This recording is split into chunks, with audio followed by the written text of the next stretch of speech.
So in the garage today, 2012 Ford Focus, and one of the most common leaks that I see on this engine, even the older models to the newer ones, is the valve covers. They just tend to leak. And changing these valve cover gaskets is not terrible, but because they're plastic, they tend to break. This one is one that I got from a junkyard because the original one, when I popped it off, it cracked and it broke. So kind of keep that in mind. And typically they just leak from the corners over there, sometimes over here, and you might smell it. You might get an oil burning smell. And then when you look underneath, all underneath the car is wet, and it's like, oh, do I got a rear main or something serious like that? But it's mostly the valve cover gaskets that leak. And a tip that if you're gonna change the valve cover gasket is, this is where it gets stuck. These little solenoids right over here, they just kind of seize right into these rubber grommets. Spray a little WD-40, get a little pick, and just kind of pick it out. If you get the good valve cover gasket set, it does come with these grommets, so even if you break them taking them out, don't worry about it, you'll be able to replace them. But if you're not careful and you start prying, this will cause this thing to break, so kind of keep that in mind. But this car has had the valve cover gasket changed, and I still have a leak coming from underneath. So now if you have a leak coming from underneath your car, don't assume that it's the oil pan or rear main, anything like that. Look up. And in this case, well, our leak is coming from this high pressure fuel pump. So on these models, Ford went with the whole high pressure fuel pump. I think it was direct injection, where instead of the fuel going into the piston, it goes into, or actually no, instead of it going into the valves, it goes into the piston, which creates dirty valves. And I got a video on how to clean that if you want to check it out.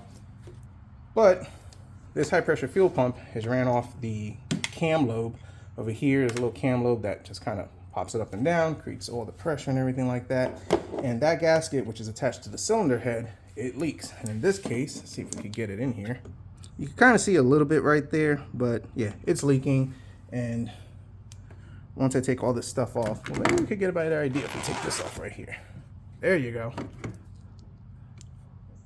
Yeah, everything's wet over there. So we got to change out the gasket. It's the one that goes to the cylinder head that goes right over here. And then also there's actually a gasket right in here. These two come out, and that also tends to leak oil.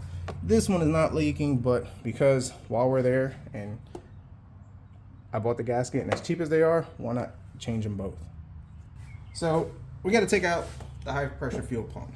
And the way you want to do this is set the engine to top dead center. There's not a timing set for this, but there is a lobe, and you want to make sure that the lobe is not sticking up. And the reason why is because if you take this part off, there's a spring, it could pop off. And then if you want to install everything, you don't want to force the it's a little bucket, a little seat into the lobe, could create damage. So to kind of make everything simple, we'll put it at top dead center, and then we'll put it below top dead center, which the easiest way to do this, mostly because it's a 4-cylinder engine, is to actually take out the spark plug. So I want to remove the coil packs. These are 8 millimeters. Take out the spark plugs.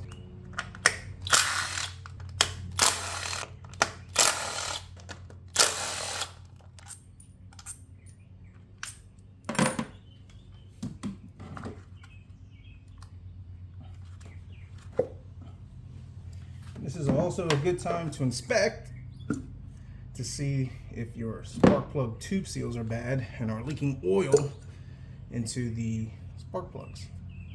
And if you see that, then go ahead and get yourself a valve cover gasket, because that oil will short these things out. And the OEM ones are like 30 bucks a pop, I think. It might even be a little more.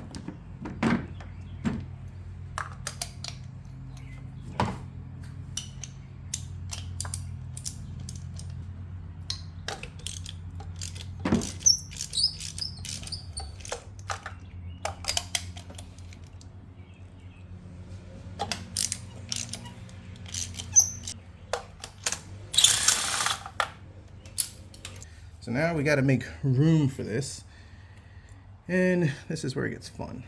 So let's start with taking out these connectors.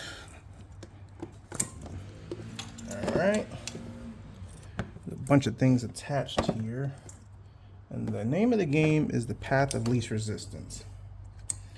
So like this is an evap line, and we don't want to touch that. We want to slide everything out because these tend to break. So let's just be careful with it. pop it over here. Let's take this out right over here. Put this clip somewhere where we don't lose it. Now this is a 17 flare wrench. Is your best friend. And this car has been sitting overnight, so it shouldn't squirt out a ton of fuel pressure. Which, yes, that paid off. Great. Folks, these things have a ton of fuel pressure, so make sure you bleed the fuel pressure. Let it sit for at least an hour. Now let's get this one out, which these should be, I should be able to push them in. This tool usually works pretty good. Let's get that clip pushed in.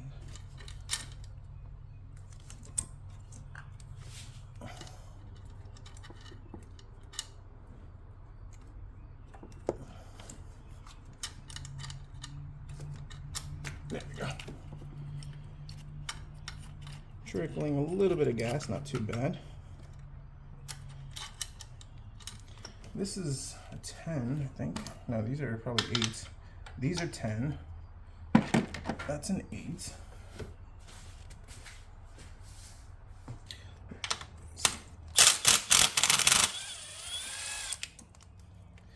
Take this off, and that should just gives us a little more wiggle room so it's not tight. And then I think what I want to do is take this top of the pump off. And nice and easy, side by side. Rock it. There we go. You don't want to take these completely off and then pull it out because there's a spring and that will shoot out. So loosen it each side, let it pop out, it should be good. And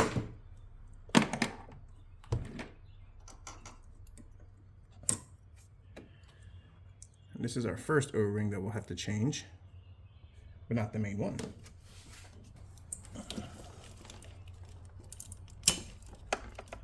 Now there is a lot of stuff here. All I'm doing is it's just kind of loosening it. So there's this bracket, and there's 10 here, a 10 there. And I think if we take this bracket off, that should give us the access I need. So one up here.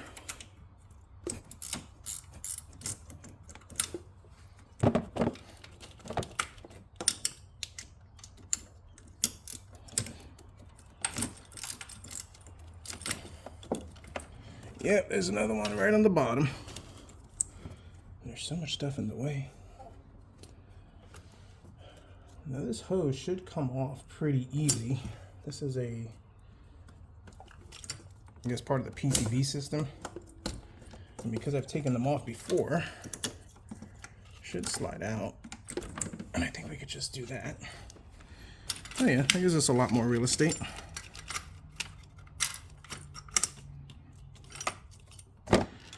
This sensor right over here. Just peel back the onion. And there's actually another sensor here.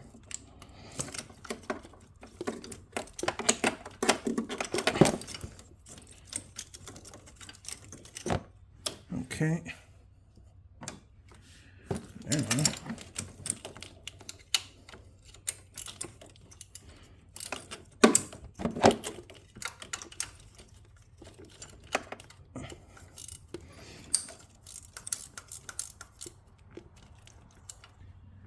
covered in oil from the leak, so that makes it easy to come off.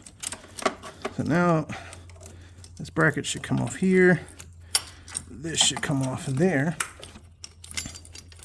And we should be in a position to get to these bolts. And as you can see, now it's easier to see. This is where all that oil is just leaking from. That gasket right over there. It goes down all the way to the bottom. Might make it look like your oil pan is leaking, so always look up.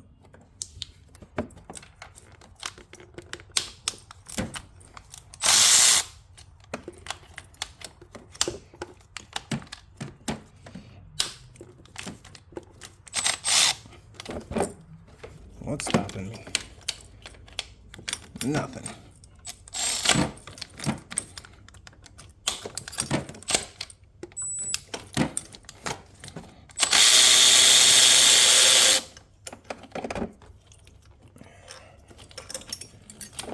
One.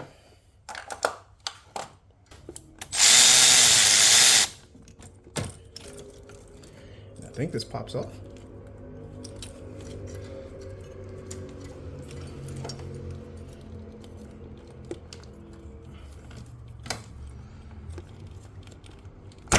There we go. Just took a little persuasion.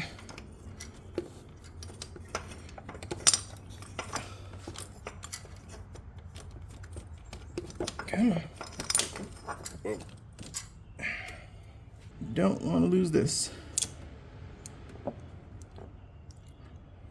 And this is what I was talking about. So there's the cam. There's the cam. Turns this. There's a little roller. And we do want to inspect this and make sure it's not flat. Normal scratches, which is okay. But looks good. New gasket. Should fix our issues. Let's just peel all this off.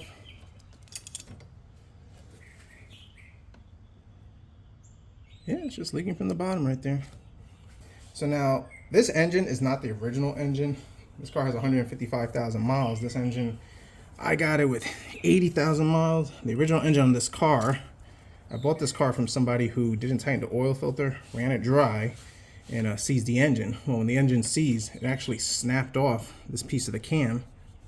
I had to put a new engine in it. Well, a newer engine in it. I think it's pretty insane that this thing just snapped. But it happens, I guess. Well, I don't know. I don't know if forgetting to tighten your oil filter is a common thing, but hey, it got me this car for 600 bucks. I've had it for 3 years. The engine was $150 at a junkyard. 80,000 miles, and I haven't had a lick of issues. Now let's go ahead and get this thing cleaned up.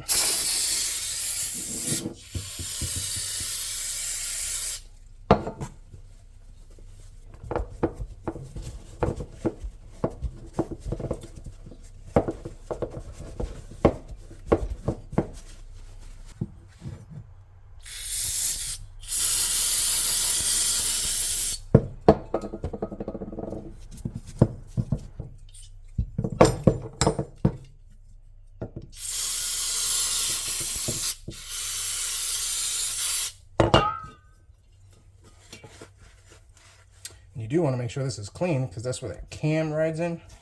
So we don't want no contaminants or any debris because that'll mess up our cam. That would not be bueno.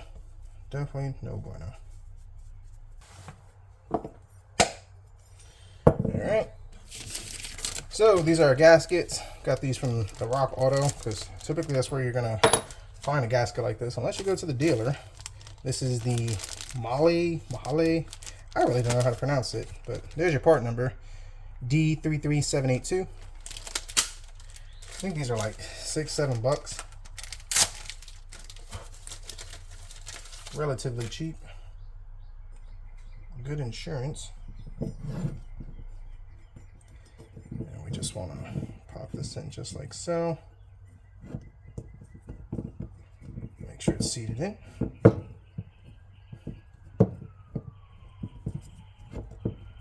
Good. For our fuel pump, this part right over here, we're changing this O-ring out because this is one of those. This one's not leaking, but it could leak. I think it's like a couple of bucks. So why not? Pretty brittle. And this is our part number, D33781. I guess because they're right next to each other, the part numbers are sequential. If it works, it works. Makes it easier to identify.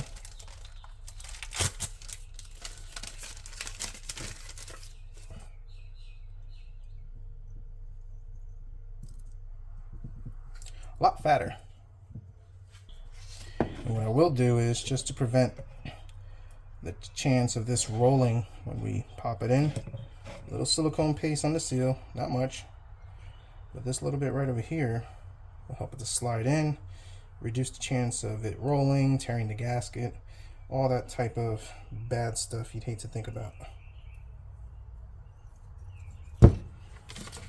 Alright, these are ready to go, so we're going to go ahead and pop this in first, and then this goes in after the fact, because we got to make sure that the cam lobe is down, and we're not forcing this against the cam lobe. So let's head to the car.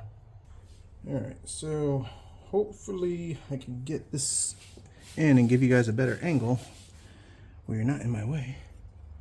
And let's kind of remember how this goes. Probably like that.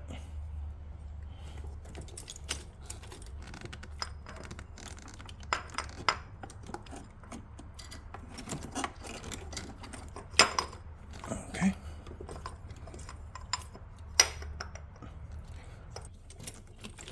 There's one on the bottom, which I can't seem to see.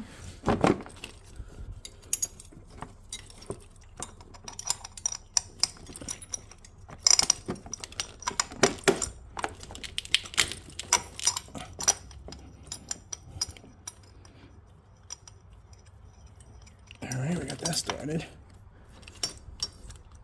And there's like a little alignment dowel, so we want to make sure that that doesn't get pinched or put in the wrong position. That could cause some damage. Bolt number 3.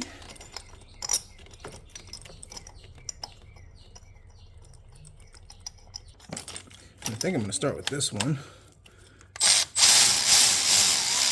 There we go. Little by little inside.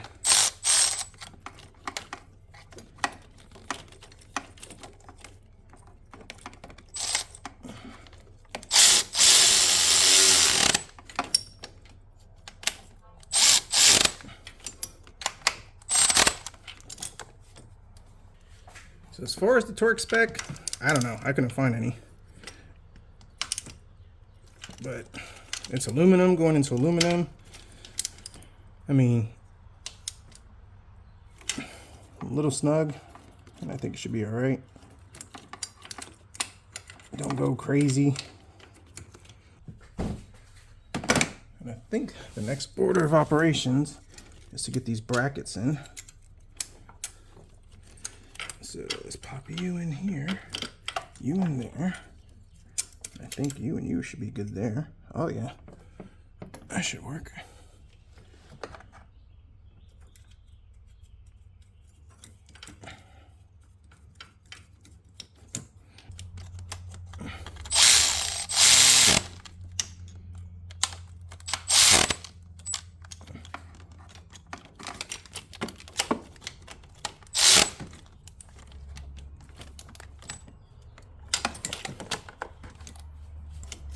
Now let's plug in all our sensors.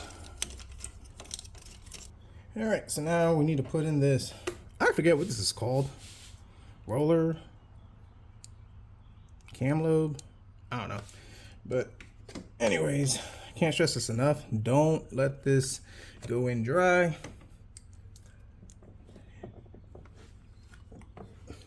You could use engine oil. I just prefer a little moly lube. And all we're doing is just a little bit right around the bore, because oil is what lubricates that. You don't want this to be dry. Now this goes in, could go in 2 ways, but there's only one way that it needs to go in, and that's with this. This roller needs to match the cam. So we're going to slide it just like so, and there's this little divot alignment, which you can see right over there. And you could match them up and push that down. All right, so let's put this back together. We just got to put the fuel pump on, and this is the key. Make sure this is sitting as low as it can. I use top dead center as a reference, and then I go to bottom dead center, but if you're not sure about top dead center, don't feel like messing with the spark plugs. I mean, the thing is, make sure this is as low as it can go. You do not want to force this in. Yes, it has the spring and it's supposed to compress, but I mean, you don't want to force this in. If it goes in the wrong angle, you can cause damage. But in this case, we're good. This is lubricated. with some silicone paste. So now let's go ahead and pop this in.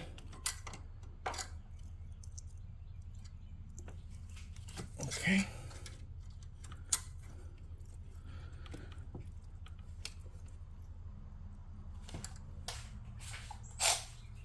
And this is why it's important to lubricate that O-ring, because you're going to put a little pressure. Back and forth. Back and forth. Back and forth.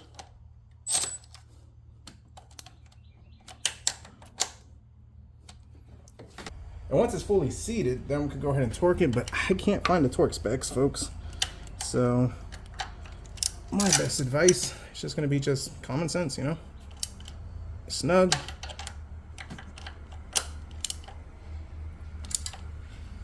There you go. There you go. Remember, it's aluminum. Now this fuel line needs to go in, and you should be able to hand tighten it by hand. You see how I started it by hand and I'm screwing it all the way in by hand? You're good. If you can't start it by hand, or if you're starting it and it starts getting tight, stop immediately, try it again, and keep going at it. This thing should not fight you to tighten. It should be nice and easy. See? Pretty simple. And we'll get our 17 and we'll tighten that. Let's buzz this thing down.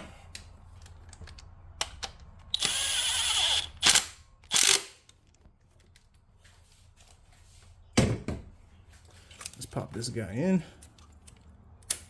Make sure you hear the snap. This is our little safety clip. There we go. Ain't no, this thing ain't popping out now. Now there is a torque spec for this. I think it was like 45 inch-pounds or something like that, or 45 foot-pounds. Either way, there is a torque spec. I did look it up, but I don't have a crow's foot where I could torque this thing down, because they want you to tighten it to that torque spec and then 45 degrees. I'm just going to go off the fact that this thing wasn't incredibly tight and just give it a good snug. If it leaks, tighten it up. I would say you're better off snugging it, and if it leaks, tighten it as you go, but don't go crazy right away. And I think that should be more than enough. But there is a torque spec, and if you have the right tool, obviously do that. All right, everything's put back together. Let's go ahead and fire it up. Here's a suggestion. Do not put this, I think it's like an insulator. Do not put that on. That way you can actually see the leak. So let's fire it up. Make sure we don't spray any fuel.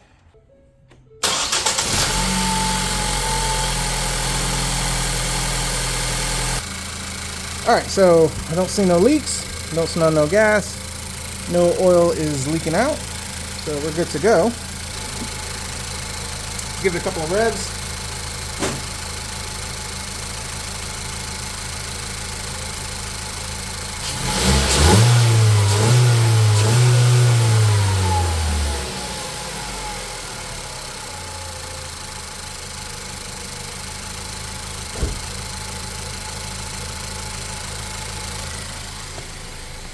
Engine has smoothed out. Let's check for any check engine lights.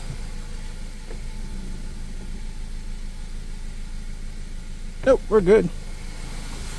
So not too bad of a job. The key to this job is making sure that that cam lobe is facing downwards. That way, when you tighten up the high pressure fuel pump into it, it sits as low as it can, and then you go back and forth on each bolt until it's sitting flush. You don't want to force it. If the lobe is high, it's going to put a lot of pressure. And when you remove the high pressure fuel pump, loosen each bolt little by little and then tap it. If you tap it, and because it's under spring tension, it's going to pop up. Could hurt you, go flying, create more damage. So those are my tips to doing it. Looking underneath the vehicle, like I said, it's going to come off like you have a oil pan leak or even a rear main seal leak. No. If you see the leak underneath the vehicle, look up, trace it. This one was kind of gearing towards the transmission side, and I wish I would have videoed it or take a picture of it, but I've already cleaned it up. Forgot to turn the camera on.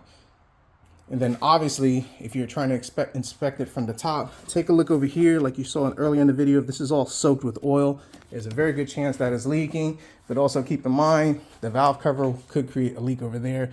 But typically I see them more along this area. So 1 hour of work, $20. Pretty easy job to do. And if you have to change the high pressure fuel pump, this is also how you do it. And one final suggestion, if you have to change the high pressure fuel pump, OEM.